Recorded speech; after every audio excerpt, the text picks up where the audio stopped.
ಮಾಜಿ ಮುಖ್ಯಮಂತ್ರಿ ಎಸ್ಎಂ ಕೃಷ್ಣ ಅವರ ಅಂತ್ಯಕ್ರಿಯೆ ಇಂದು ಅವರ ಹುಟ್ಟೂರಾದ ಮಂಡ್ಯ ಜಿಲ್ಲೆಯ ಮದ್ದೂರು ತಾಲೂಕಿನ ಸೋಮನಹಳ್ಳಿಯಲ್ಲಿ ಸಕಲ ಸರ್ಕಾರಿ ಗೌರವಗಳೊಂದಿಗೆ ನೆರವೇರಲಿದೆ.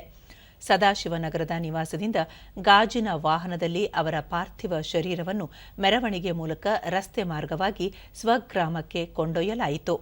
ಎಸ್ಎಂ ಕೃಷ್ಣ ಅವರ ನಿಧನದ ಹಿನ್ನೆಲೆಯಲ್ಲಿ ರಾಜ್ಯ ಸರ್ಕಾರ ನಿನ್ನೆಯಿಂದ ಇದೇ 12ರವರೆಗೆ 3 ದಿನ ಶೋಕಾಚರಣೆ ಘೋಷಿಸಿದೆ.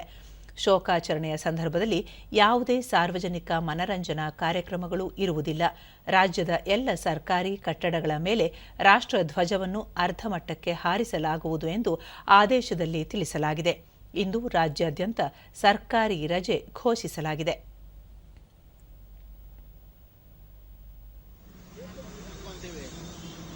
ಡ್ರೈವರ್ಗೆ ಹೇಳಿ, ನೀವು ಅವ್ರಿಗೆ ಹೋಗ್ತಾರೆ ಹೇಳ್ತಾರೆ.